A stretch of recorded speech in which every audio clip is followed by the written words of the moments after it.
Okay, so get ready because today we're diving deep, I mean really deep, into one of those stories that just gets under your skin and makes you kind of question, well, everything.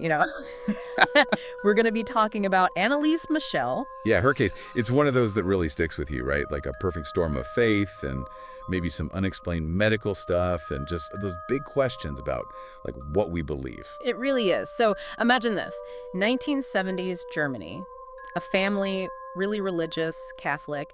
They start noticing their daughter, Anneliese, acting kind of off. She's only around 16 at this point. Yeah. It starts small, fainting, acting strangely, the kind of stuff that would make any parent worry, right? I mean, what would you do in their shoes? Oh man, it's every parent's worst nightmare, isn't it? Yeah. And for them, that fear, it just kept growing. Doctors, they first thought it was temporal lobe epilepsy. It's a brain thing. Right. And it can cause some of those symptoms, definitely. Right, so we're not talking about jumping to conclusions here. This went on for years, the treatment, the whole 9 yards. But, and this is where it gets really eerie, her condition, it didn't get better. It's almost like, and I don't know, something else was going on. Yeah, and that's where it gets really tricky. Temporal lobe epilepsy, I mean, a lot of times it's manageable, but it can be intense, Like imagine hallucinations, your senses going haywire, even acting totally different. It's not that hard to see how some folks, especially a religious family, might see that and think something else is happening. Totally. It makes you think about how what we believe shapes what we see. Absolutely. And don't forget, back then, mental illness, it wasn't really talked about like it is now. It wasn't always, understood or treated with the same, care that we have today. So you've got Anneliese stuck in this terrifying situation, experiencing things that would shake anyone to their core, and the people closest to her, they're trying to make sense of it all. And we're talking about intense seizures, hallucinations, the whole 9 yards. And to make matters worse, she's wasting away, refusing food, doing things that are, well, really disturbing. And tragically, her family, they just wanted to help her. They were desperate, and they started to see all of this through the lens of their faith. They truly believed that she was possessed by demons. It's just, I don't know, it's just heartbreaking, right? Right. Think about what they must have been going through. The fear, the desperation, just clinging to any hope they could find to help their daughter. Yeah, and that hope, at least for Annaliese's family, it was with the church. They turned to exorcism because they believed it was the only way to save her. And when I say exorcism, I mean this wasn't some, quick thing like in the movies. This was intense, grueling. They performed, get this, 67 exorcisms over 10 months. 67. Wow. I mean, just try to imagine the intensity of that for everyone involved. 2 exorcisms every week for almost a year. I mean, it really shows you just how deeply they believed this was the answer, how desperate they were. It really does. And the sources, they describe what Anneliese went through during these sessions as just horrifying. I mean, we're talking screaming, blood-curdling screams, speaking in languages she never knew, even saying names like Lucifer, Cain, Nero. Imagine being there, witnessing that kind of raw terror. It's a powerful, powerful example of how strong belief can be, right? How it can shape everything, even how we see reality itself. And let's not forget, Anneliese was so vulnerable at this point, physically weakened, and going through something none of us can really fully grasp. And this is where the story takes that really tragic and irreversible turn. July 1st, 1976, Anneliese Michel died, only 23 years old. Malnutrition and dehydration, they said those were the official causes. Yeah. Because of the strain, the physical strain of all those exorcisms. It's heartbreaking because it shows what can happen when belief is put ahead of medical care, consequences. It makes you wonder, what if someone had stepped in? What if she had gotten the medical help she needed? Yeah, and that's a question that was at the center of everything that came after, legally speaking. Yeah. Annaliese's parents and the priests who performed the exorcisms, they were charged with negligent homicide. The court, they decided that if she'd gotten the right medical care, she could have lived. It's like this clash of worldviews, you know what I mean? Like faith versus reason, and it ended so tragically. It's hard not to, get caught up in all of that. The legal stuff, the blame, the what ifs. But even after all this time, Annaliese's story, it stays with you, doesn't it? Like it wasn't just some news story. It made people think, and they still are. No doubt. And that's what's so interesting about digging into something like this. We can look at the medical side, the psychology, all of that, but there's still this mystery, It makes you really wrestle with what it means to believe in something. Right, exactly. It's like even knowing everything we know now, part of you still wonders, what if her family, what if they weren't totally off base? Like, what if there was something going on that that, I don't know, that doctors and science couldn't explain? It's a question that's, well, it's captivated people for ages. Think about that movie, The Exorcism of Emily Rose. That was loosely based on Anneliese's story, right? Right. And it played on that fear that there might be things out there we can't understand. Oh man, that movie freaked me out. But it also got me thinking about how we deal with things as a society. I mean, that don't have easy answers. Where's the line between faith and logic? Between getting medical help and holding on to your beliefs? It's a tough one, that's for sure. And I think Anneliese's story reminds us that there are no easy answers. It's a call to be more empathetic, to be open-minded, because sometimes those lines, they get really blurry. It's a lot. There's no doubt about that. But, if I'm taking one thing away from all of this, it's that belief is powerful, seriously powerful. It can heal, but it can also hurt. And we have a responsibility to approach these situations with compassion and trying to understand, I couldn't have said it better myself. It's a good reminder that even though we try to make sense of the world, there are always going to be things we just can't explain. And maybe that's all right. Maybe that's what keeps us asking questions, keeps us searching, and hopefully helps us be a little more understanding of each other along the way. Well, that was pretty intense. Thanks for sticking with us through this deep dive. It's definitely one I won't forget anytime soon.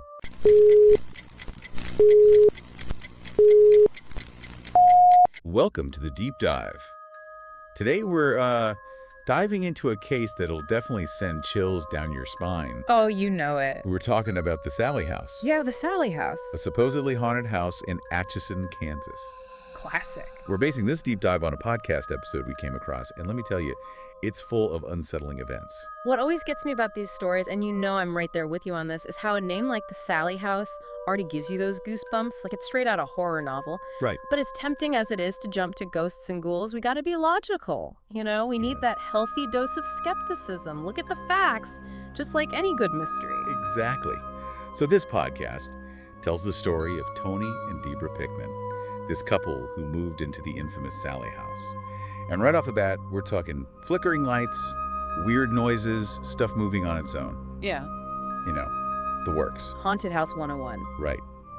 But it gets even creepier. They even mention their dog acting really strange, especially around the baby's room. That's when it gets to me. I get you. Animals in the unseen, there's something there. But let's rewind a sec. Those first few things you mentioned, flickering lights, cold spots, those are practically haunted house cliches. Could be totally normal, especially in an old house like that. Windows, foundation issues, old wiring. Heck, even the power grid acting up. True. Old houses do have their quirks. But what about the objects moving? I mean, the podcast mentions neighbors seeing lights on in the baby's room late at night, and we're talking the room was locked and empty. Okay, yeah, that's where things go from, that's weird, to, okay, something's up. If the neighbors are being straight up, and who knows, maybe they're exaggerating a bit, but if they are, then we're talking something a bit more than old houses settling. And that seems to be when things took a turn, because that's when Tony has his first visual encounter. Oh boy. Yeah. And when I say visual, I mean a full-on apparition. No more shadows in the corner of your eye. Not this time. This is where it gets real. Okay, so walk me through this. What do you see? The podcast describes her as having this decaying appearance, almost like something out of a horror movie. Okay. I'm already creeped out. They even mention worms. And not just a couple. We're talking full-on nightmare fuel kind of image. They do that for a reason in horror movies, right? That whole grotesque imagery thing, it gets under your skin, makes it feel more real, more threatening. So it's like amping up the fear factor. Exactly. Our brains are wired to react strongly to that kind of stuff. And in the case of the Sally House, this visual encounter wasn't just creepy, it was powerful.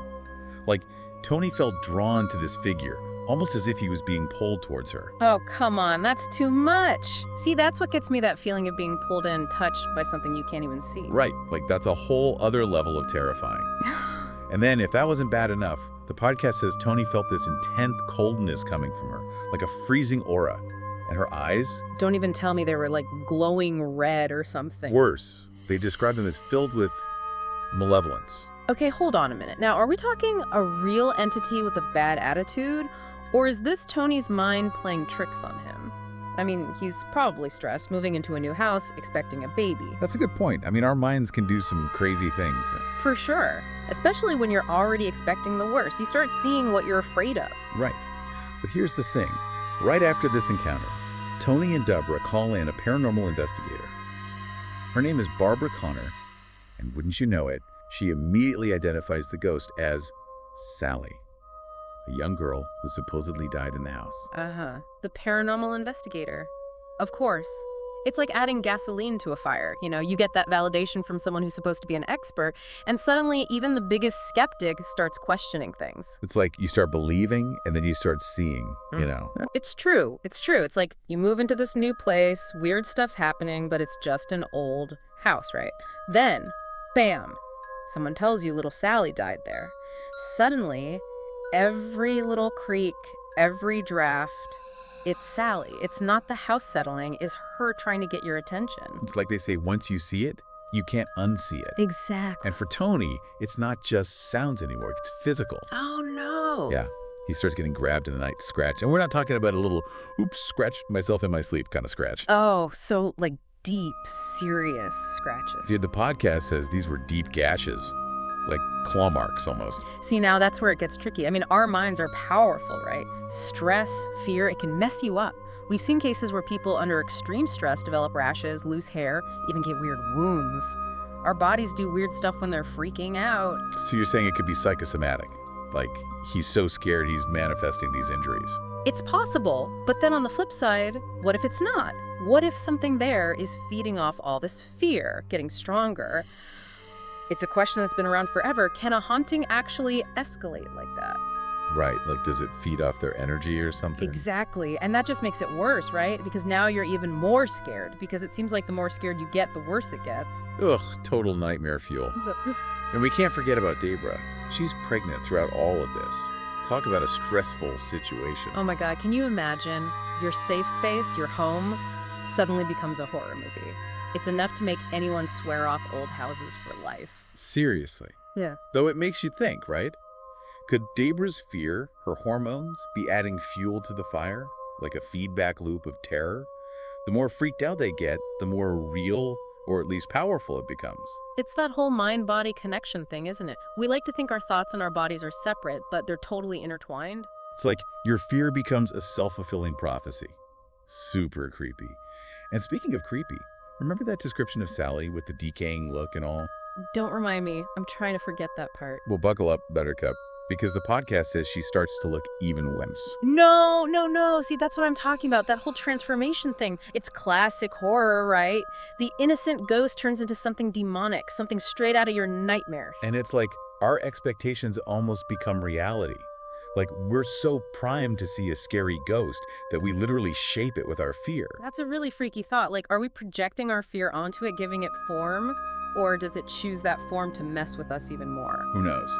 But either way, it's not a good situation to be in. And for Tony and Deborah, it all culminates in this really terrifying event. And trust me, this is where the podcast had me checking all the locks. Oh man, what happened? So Tony gets scratched again. Not again. But these aren't just any scratches. These are deep, angry-looking wounds. And get this, they almost look demonic. Demonic? Like what, like symbols carved into his skin or something? Kinda. Like something with claws raked him across the back. Ugh, that image. See, that's tapping into something primal, Those classic demon descriptions, the claws, the darkness, the pain. It's like it's ingrained in us to be afraid of that kind of imagery. It's like our collective nightmare coming to life. Exactly. And for Tony and Deborah, this was the final straw. They were out, they packed up, left the Sally house, hoping to put it all behind them. But here's the thing, and this is what gets me. The nightmares, the feeling of being watched, Sally's voice, it followed Tony. Wait, what? Even after they moved? Yep, even after they left Yeah. the house, like Yeah. it attached itself to him, which begs the question. Was it ever really about the house in the first place? Exactly. Wow, okay. That sends shivers down my spine. Even with all my research, all the stories I've heard, there's something about that just, I don't know. It's like it crosses a line, you Yeah. know? Like you can handle the haunted house, but the idea that whatever it is can follow you home. It makes it real. Too real. So what do you think? Was it all in his head? Or did something latch on to Tony in that house? It's the question, isn't it? And it's the question this whole story makes us confront. What do we believe? And maybe, more importantly, what do we fear? Because maybe, just maybe, our fears can become our reality. And on that note, maybe we should leave it there for now. Agreed. This has been a lot. The Sally House, man. What a story. Big thanks to our listeners for taking this deep dive with us. And remember, keep those lights on. Until next time. It's a tough one, right? Yeah. I mean, on one hand, you've got the power of the mind. We know stress, trauma, it can manifest in some seriously freaky ways. Like those psychosomatic wounds you were talking about. Exactly. Our bodies are capable of some wild stuff. But there's that part of you, that little voice that says, what if it's not just in his head? Oh, totally. And that's the thing about these stories, isn't it? They get under your skin, make you question everything. Right. Like, is it all explainable? Or is there something more? Something we don't understand. Something beyond. And that's where things get really interesting, I think. Because it forces us to confront our own beliefs. Like, what do we actually believe about ghosts, about the supernatural? Totally. And it makes you wonder, do our beliefs shape our reality? I mean, if you believe a place is haunted, are you more likely to see or hear things? Oh, it's like that whole seeing is believing thing, but in reverse. Believing is seeing. Right. It's like our minds are creating the very things we're afraid of. Okay, now that's just freaky. See, this is why I love these deep dives. It's like we start with a haunted house and we end up questioning the very nature of reality. And that's what I love about these topics, you know? They make you think. They challenge your perspective. For sure. And you know what? I think we've given our listeners a lot to chew on today. Definitely. Food for thought. Ugh, And maybe a few nightmares. just kidding.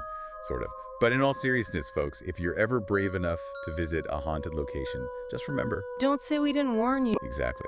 But hey, if you do have any spooky encounters, we want to hear about them. Hit us up on our socials, share your stories, And until next time, keep it spooky. and keep those lights on. See ya.